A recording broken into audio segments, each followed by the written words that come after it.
Hello everyone. Intermediate complete and every student faces a problem ఏంటంటే how to identify the good college. నేను ఈ వీడియోలో 3 steps చెప్పబోతున్నాను. Follow అవ్వండి. వీడియోని ఎక్కడా స్కిప్ చేయకుండా చూడండి. లాస్ట్ స్టెప్ చాలా ఇంపార్టెంట్ అవబోతుంది. ఇంకా స్టార్ట్ చేద్దామా? ఫస్ట్ వన్ వచ్చేసి college admission process scams. Inter complete అయిన ఎవ్రీ స్టూడెంట్స్ ఈ పేజ్లో చాలా కన్ఫ్యూజ్ అవుతుంటాడు. ఏ కాలేజ్ చూస్ చేసుకుంటే బెటర్ అని. Apart from this college administrators నుంచి కాల్స్ అయితే చాలానే వస్తుంటాయి. మా కాలేజ్ సూపర్, మా కాలేజ్ ఎక్సలెంట్ అని చాలా కాలేజెస్ అడ్మినిస్ట్రేటర్స్ అయితే చెప్తుంటారు. అలాంటి స్కామ్స్ లో అయితే మీరు పడద్దు. అసలు అడ్మిషన్ ప్రాసెస్ ఎలా ఉంటుందంటే అడ్మినిస్ట్రేటర్ ఎక్కడో హైదరాబాద్ లో, చెన్నై లాంటి సిటీస్ లో ఉంటాడు. మీ కాలేజ్ ఎక్కడో ఉంటుంది. ఆ అడ్మినిస్ట్రేటర్ కి కాలేజ్ కి ఎలాంటి రిలేషన్ ఉండదు. బట్ ఇదంతా దేనికి అంటే just for money. They referring to and promoting the college and they're get money. That's it. 2 days లో అడ్మిషన్స్ క్లోజ్ అవుతున్నాయి, లేదా today last date of the admission అని చాలా చెప్తుంటారు. వన్స్ అడ్మిషన్స్ క్లోజ్ అయిపోయిన తర్వాత ఫీజు ఇంక్రీజ్ అయ్యే ఛాన్సెస్ కూడా ఉన్నాయని కూడా చెప్తుంటారు. అలా ఏముండదు. కాలేజ్ సీట్స్ కంప్లీట్గా ఫిల్ అయ్యే ఛాన్సెస్ ఎప్పుడూ ఉండదు. Trust me. ఇంకా ఏంటంటే కాలేజ్ విజిటింగ్ అని చెప్తుంటారు. Is everything influencing. పలానా కాలేజ్ డీటెయిల్స్ బ్రోచర్స్ని సెండ్ చేసి ఒకరోజు కాలేజ్ విజిటింగ్ అయితే ఉంది, కాలేజ్ నచ్చిన తర్వాతే డిసైడ్ అవ్వాలని కూడా చెప్తుంటారు.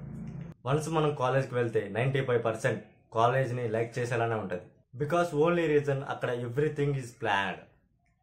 నువ్వు ఇంప్రెస్ అండ్ అట్రాక్ట్ అయ్యే everything there is already arranged. Summer హాలిడేస్లో టీచర్స్, స్టూడెంట్స్ ఎవ్వరూ ఉండరు. మోస్ట్లీ 4 or 5 members ఉంటారు. Only admission staff. ఇంకా colleges always good looking in between the summer holidays. So మీకు తెలియకుండానే మీరు ఇన్ఫ్లుయెన్స్ అయిపోతారు. Second one, how to avoid the scams.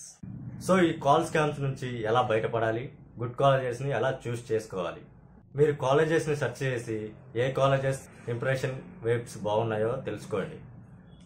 At least 3 colleges అయినా సెలెక్ట్ చేసి ఆ 3 colleges యొక్క ఫుల్ ఇన్ఫర్మేషన్ అండ్ డీటెయిల్స్ని తెలుసుకోండి. టెక్నికల్గా కాలేజ్ ఎలా ఉందని మీ బ్రదర్స్ని అండ్ ఆ కాలేజ్ స్టూడెంట్స్, సీనియర్స్ని ఎంక్వైరీ చేయండి. ఇలా ఎంక్వైరీ చేయటం వల్ల యాక్చువల్ కాలేజ్ యొక్క ఇన్ఫ్రాస్ట్రక్చర్ అండ్ ఇన్ఫర్మేషన్ ఎలా ఉందో మీకు తెలుస్తుంది. And finally third step, my advice. Finally నా అడ్వైజ్ ఏంటంటే అడ్మిషన్స్ని ఆన్లైన్లో ఆర్ అడ్మినిస్ట్రేటర్స్తో అస్సలు చేసుకోకండి. ఎవరైనా అడ్మినిస్ట్రేటర్స్ కాల్ చేస్తే పట్టించుకోవద్దు. జస్ట్ వినండి ఏం చెప్తున్నారు అని. డైరెక్ట్గా కాలేజ్కి వెళ్ళి కాలేజ్ని అబ్జర్వ్ చేయండి. లెక్చరర్ టీచింగ్ అండ్ స్టూడెంట్స్ ఎలా ఉన్నారో అబ్జర్వ్ చేయండి. తర్వాత కాలేజీలో అడ్మిషన్స్ తీసుకోండి. By the way, college long distance ఉన్న వాళ్ళు ఏం చేయాలంటే కన్ఫామ్గా కాలేజ్ ఫిక్స్ అయిన తర్వాతనే కాలేజ్కి వెళ్ళి అడ్మిషన్ చేసుకోండి. I think this information is useful for you. That's it for today guys. For more videos subscribe our channel.